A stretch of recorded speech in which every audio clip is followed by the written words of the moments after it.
Hi, I'm Dr. Deepika, Assistant Professor, Department of Mathematics, working in Ratnam Technical Campus. Today I'm teaching discrete mathematics for BE Cyber Security. I'm following the book Discrete Mathematics and Its Application by Kenneth Roshan, 7th edition. We are discussing about Unit 3 graphs. Graphs have a wide range of application in computer science and cyber security. First, we will discuss what are the applications of graphs in computer science. Graphs are widely used in computer networks. Here, nodes represents computers and edges represents communication links, and algorithms like digigraphs find the shortest route for data. In social networks, each person is a node and a relationship or edges. This helps to perform platform like Facebook, suggest friends. Maps and navigation systems or graphs to calculate shortest routes. In project management, graphs model task dependencies for scheduling. Finally, in AI, search algorithms like BFS, DFS use the graph structure for problem solving and path finding. Let us see what are the applications in cyber security. Graphs are powerful in cyber security. In network attack detection, unusual patterns in communications, graphs reveals instructions. Malware spread can be modeled as infection moving across connected nodes, helping us to stop attacks early. And access control can be modeled using bipartite graph between users and resources, helping administrators detect unauthorized privilege escalation. Graph models also support phishing and fraud detection by analyzing email or website connections to identify fake and malicious link. Let us discuss what a graph. A graph is an ordered tuple. It contains set of vertices, edges, and a mapping, where mapping is a function from a set of edges to a elements of the vertices. These are all the example of a graph. See, in first graph, the mapping function phi of E1 is defined from V1 to V2. Phi of E2 is a mapping from V2 to V3. Like phi of E4 is a mapping from V4 to V1. There is a two types of graph, main graphs. One is directed and another one is undirected. In a graph, every edge is directed, then the graph is called a directed graph, or simply a digraph. A graph in which every edge is undirected and is called as an undirected graph. These are all the example for directed, undirected. Next, we will discuss about the adjacent. Two vertices are said to be adjacent if they have a common edge. See, in the picture, V1 and V2 have a common edge. V3 and V2 have a common edge. Here V1 and V3 don't have a common edge. Okay, so V1 and V3 are not adjacent. Like by the similar way, two edges are said to be adjacent if they have a common vertex. Okay. Next incident. An edge is said to be incident with the vertices it joins. Loop.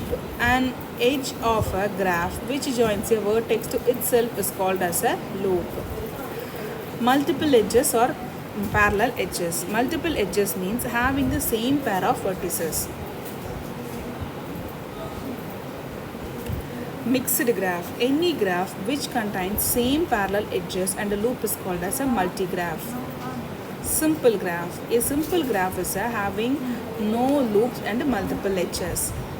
Pseudograph. It includes many loops, possible multiple edges connecting by a same pair of vertices. All this contains called as a pseudograph. Null graph. A null graph is a graph with no edges. It have only vertices, which means points. degree of a graph. Okay, so now we will discuss degree of a vertex of a undirected graph. The degree of a vertex of a graph is said to be number of edges connected with it except the loop. Okay, so degree of the vertex is denoted by dg of v or degree of d of vi. Okay, in an undirected graph, the loop of a vertex contributes twice the degree of that vertex. Here, see that. Next, we will discuss about pendant and isolated vertices. Here, see the graph. The vertex of degree 0 is called as a isolated vertex. The vertex of a degree 1 is called as a pendant vertex. Okay. Here, see V4 and V6 are pendant, and V5 and V7 are isolated. Okay. See, we have to find the degree of a vertex. Next, the degree of vertex of a directed graph. When the direction is going to the graph mean, we have a two option. First is inside in degree, next is out degree. Okay, here in a directed graph, the loop contributes a 1 for both in degree and out degree of the vertex. See the graph, see the example. Here let me talk about the A, vertex A. Okay, here in degree for vertex is 3, which means 1, 2, the loop is considered as a 1. Okay, so 3. Out degree is 1 only. Okay, which means the loop is only. So total degree is 4. Next go for the B, vertex B. So here in degree is 1 only. Then out degree is 1, 2, 2. Total degree is 3. By the same way, we can calculate degree C and degree D. Okay. Next is special types of graphs. First is a regular graph. A graph is called a regular if every vertex of the graph have the same degree. Here see degree vertex 1 have a degree vertex 1 have a degree 2, vertex 2 have a degree 2. By the same way, the vertex 3 and 4 also have a degree 2. So it's called as a 2 regular. Okay.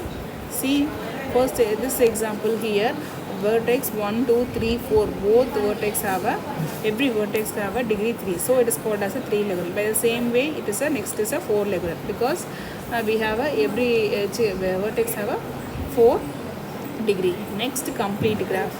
Every pair of vertices are adjacent in a graph, then the graph is called as a complete graph. Okay, a complete graph with n vertices has n into n minus 1 by 2 edges.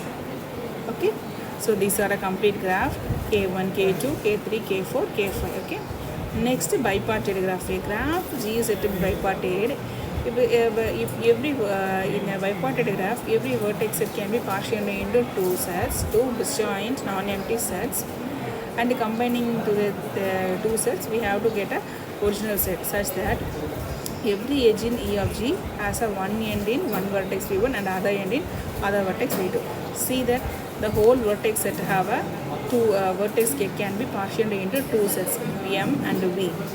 See that V1 and V M and V are adjacent. Next, complete bipartite. A bipartite graph with bipartition V1 and V2 is called a complete bipartite if every vertex in V1 is adjacent to other vertex V2. So clearly it can be said as a complete bipartite graph. Got it? Next, cyclic graph. A cyclic graph is a graph that contains at least one cycle, which is a path begins and ends as the same vertices. Okay, ma. Thank you.